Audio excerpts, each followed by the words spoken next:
Welcome back to Issues and Interviews on the Hudson Power Broker channel. We have a great guest, someone who has joined us in the past in the radio version of Issues and Interviews with Kieran Michael Lalor, but now she is live in color. Morgan Zegers, activist, founder of Young Americans Against Socialism. Hello, Morgan. How are you? Hi, I'm great. Thanks for having me. And you were a New Yorker, and by way of background, born and raised in New York, a military family. I know your dad was a Navy officer. Army officer? He was a colonel. He's a colonel right now in the military. Right now, he's in the Army Reserves, though. Oh wow. Okay. Right. God bless. But now you've moved from blue New York to still pretty red Texas. How's that going? Yes, I did. Early October, I moved. I did a little road trip from upstate New York to Texas, and I'm very glad I did it. I'm very thankful. And I mean, guys, I spent the last year when I was in New York during COVID, during the shutdown, going to towns and evaluating places where I could move to. And just the opportunities in Texas are so different. I mean, I'm already looking at different properties that I could potentially purchase in Texas. I'm going to become a member of the owning class, which the socialist left hates. But that would not be possible for me in New York, maybe for another 5 or 7 years. So this is really exciting for me, and I'm just thankful for the opportunities.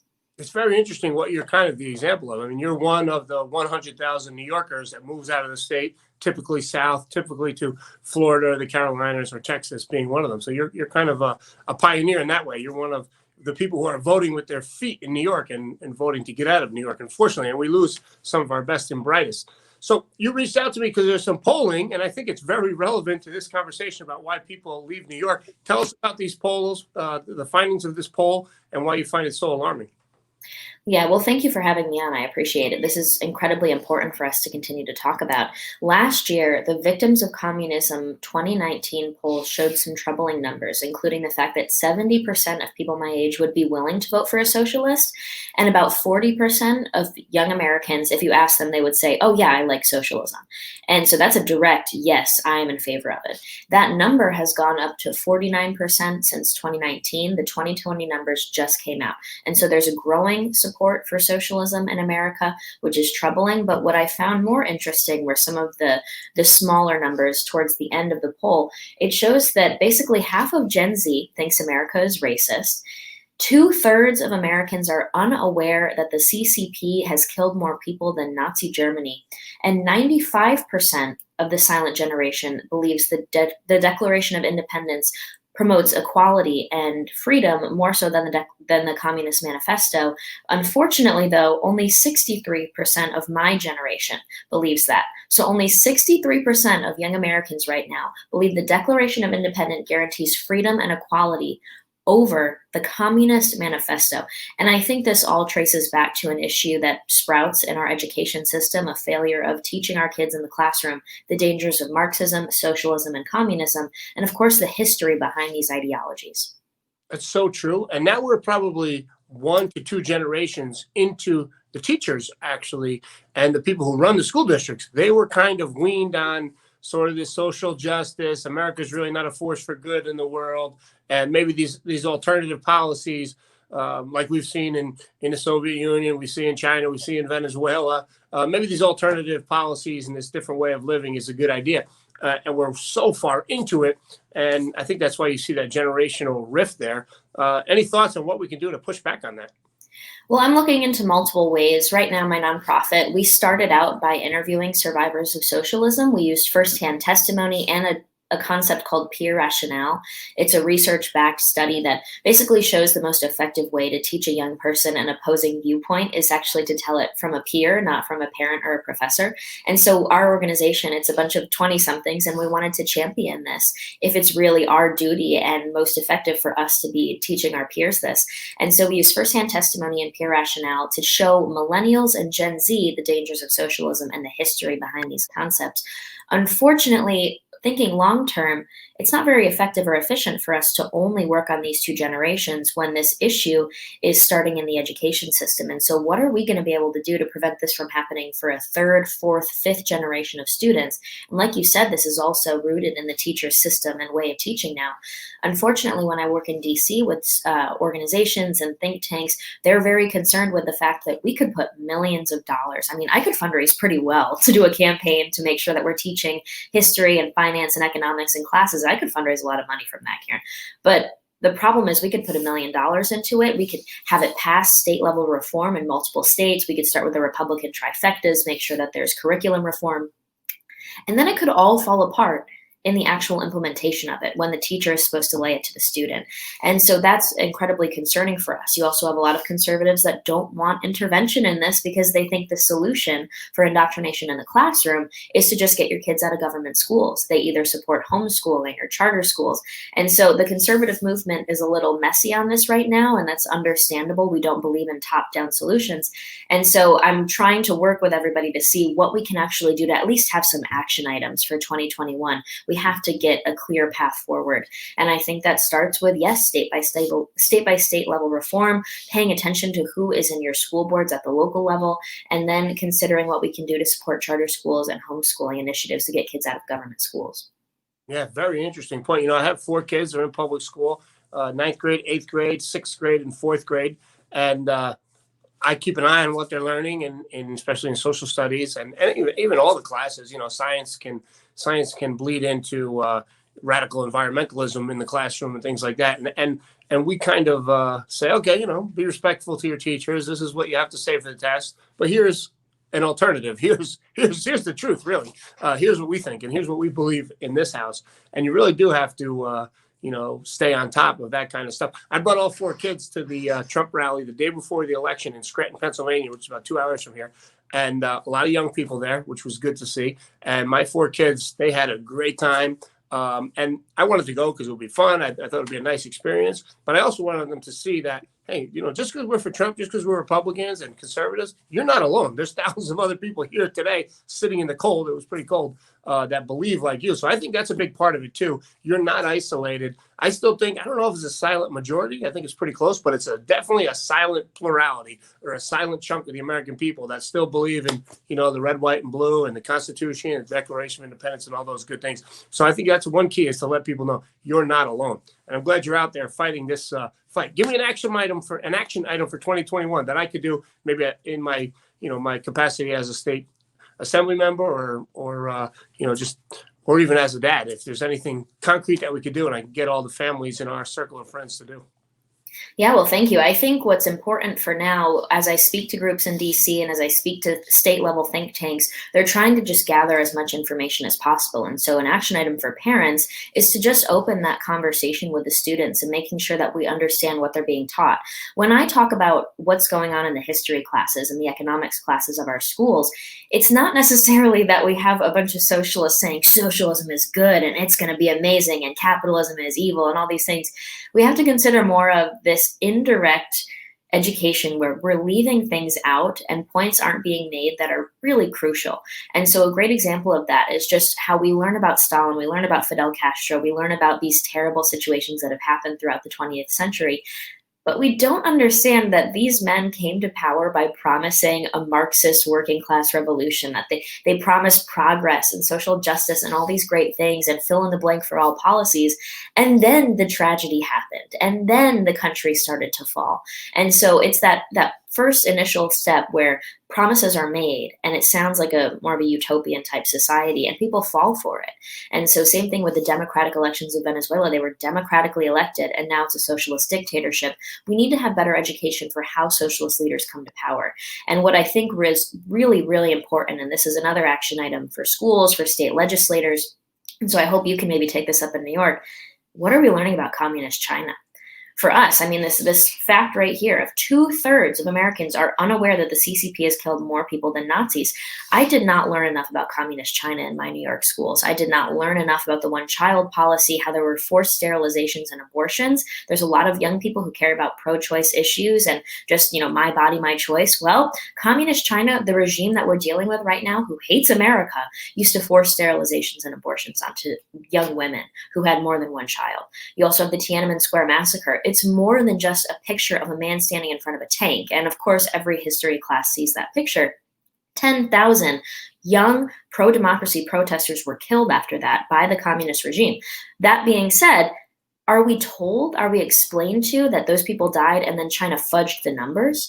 I don't think we go further enough into a classic tactic of socialist and communist regimes is to lie, is to hide, is to oppress their people. We also need to learn more about the Hong Kong situation that's going on, about the 2 million Muslim members that are in concentration camps in China. So I think if we had a better education on the current communist regimes that we're dealing with right now, we would be less likely to fall for their lies. I mean, consider what happened with how we easily ate up communist China talking points about how China virus or Wuhan virus was racist, even though it's historically done that we name it after the location where it's originated. And so that was originated in China, the concept that it was racist to call it the China Wuhan virus.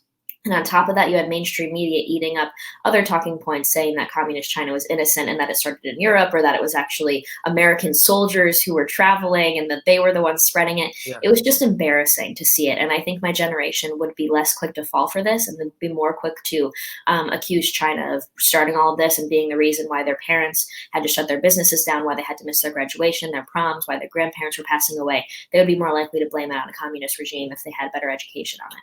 That's such a great point. And China really is, I don't know if it's a new Cold War because not enough of our leaders are really hostile or willing to oppose China. And China has infiltrated higher education. They have massive amounts of money. We saw they infiltrated the U.S. Congress with Congressman Swalwell still on the Intelligence Committee, even though he was infiltrated by a Chinese spy. Very, very scary because of the scale of China, the number of people, their technological ability and their ability to steal our technology. It really, really scary. It's one of the reasons I still have a glimmer of hope that Trump could pull out this this victory over Biden by some miracle, because Biden's not going to stand up to China in the way that it needs to happen. We've learned so much since the election about all that China has done wrong. Let me push back on something, and I agree with you that that those polls are probably correct, that young people have a favorable view of socialism and communism. But I think at the polls, take the presidential race out of it, at the polls, I think the relationship of the Democrat Party and AOC to socialism hurt them at the ballot box around the country. It's one of the reasons we picked up seats. It's one of the things that gives me some hope. Your thought on that? Absolutely. Well, and you touched on an interesting point that I'll bring up after I bring the first point up. So in general, I mean, you saw in Florida, the left embraced socialism, and immediately the Cuban community and those who have actually experienced socialism and communism firsthand were quick to reject that. And going back to that point about China, right now, I mean, a lot of people say young people support socialism at record rates in America because we haven't felt that personal impact of it before. We haven't felt the threat, the Red Scare. We haven't felt the threat of communism before. Well, we finally are, because this was all sprouting from a communist regime that lied about the fact that COVID-19 could be spread from person to person for how long we know. We don't really know. But the poll also showed, and this is really interesting, that only 5 to 6% of young Americans actually trust the government to act in their favor.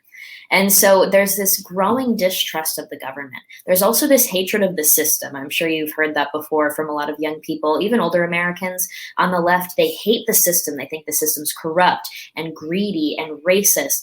And so I always say to my friends on the left, if you hate the system, then why are you growing the system? Why are you giving power to the system? So I think that's really promising. And in all of my speeches, I say these numbers are troubling specifically because they just don't have the facts. If our generation understood, and if they understood that by supporting socialism, they're growing the system that they claim to hate, I doubt they would be supporting socialism still. So it's all about getting the truth out there. And that goes back to that concept of peer rationale. It's up to young Americans to talk to their friends, because peer-to-peer communication is proving to be the most effective way to communicate an opposing viewpoint and open someone's mind to it.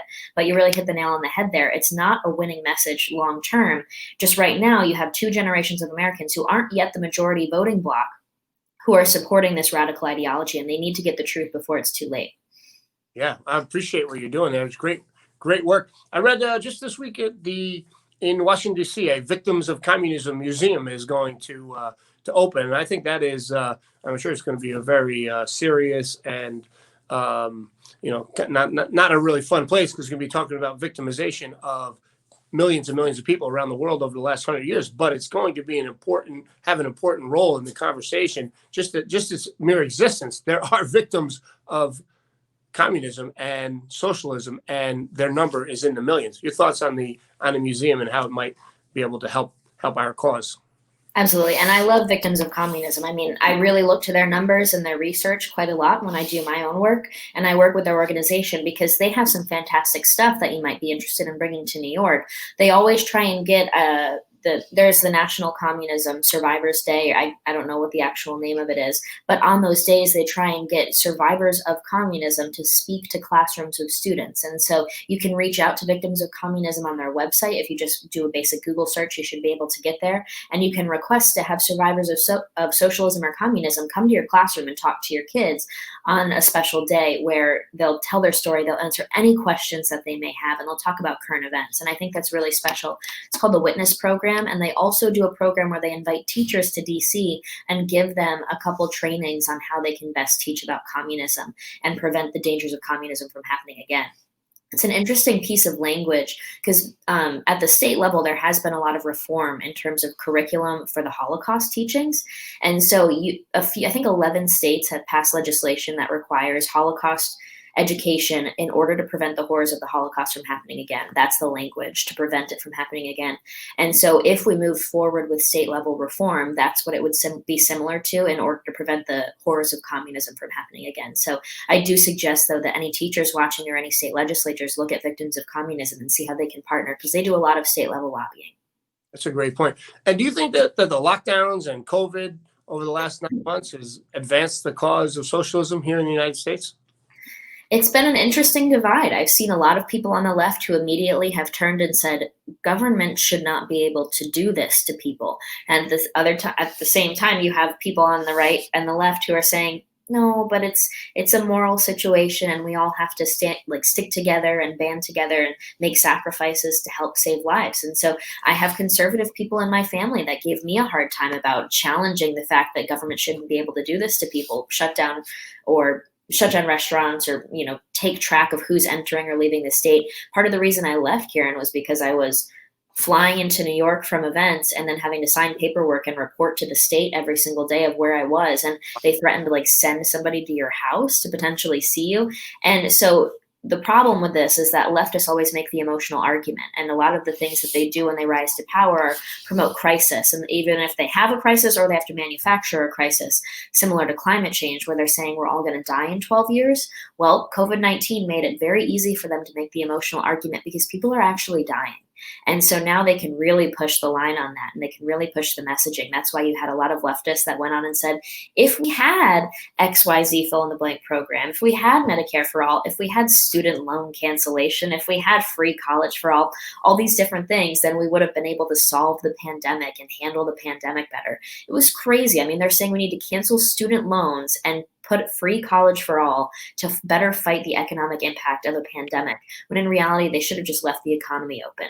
On top of that, you had a lot of leftists saying, look at capitalism failing us. Look at capitalism, it's such a failure. When in reality, the government just stopped the working capitalist economy in its tracks. And so it's really disgusting to see how they've manipulated it. But in general, I do see more people who look at this and say, government shouldn't be able to do that. And that's where we're really going to be able to win over a lot of people. Because like I said, people my age have not felt the impact of an oppressive government before. We haven't felt the Red Scare. And that's why a lot of people attribute our growing numbers in support of socialism. And so I think this is really going to be a game changer for us to be able to move forward for years to come. Remember what happened with COVID when government got too much power. Great points there. As we wrap up here, Morgan Zegers, founder of Young Americans Against Socialism. I'm an old American. I'm against socialism also, by the way. But did I see that you were on the set of the Dan Crenshaw commercial this week? Yeah, so I moved to Texas, and I've pretty much done all the fun Texas things now. My boyfriend owns Black Rifle Coffee. He's one of the founders of it. So that's very Texas-y of me. And then he also makes films, and he did Dan Crenshaw's film for Texas Reloaded, and he just did Georgia Reloaded, and he's the director of it. And so another fun Texas-y thing. I'm just checking all the boxes. Very cool. Yeah. That's red states. That's why people are flocking to red states. It is so fun. I will say it's just so great, and the opportunities of me to be like, what businesses do I want to start? Can I get some land, or do I want to buy a little house and maybe make an Airbnb and rent it out? It's just stuff that was not available to me in my 5-year plan in New York, and that's really exciting for me. Great point. I'm happy for you, Morgan Zegers. Good for you. Exciting stuff. I was saying to my producer earlier, when I grow up, I want to be Morgan Zegers. You know, I want to be hanging out with commercials, drinking Black Rifle coffee. Awesome. Keep up the great work. Keep up the great work, Morgan. Thanks for having me. I appreciate it. Yeah, likewise. Thanks for your time. Have a great day. Merry Christmas. Thanks.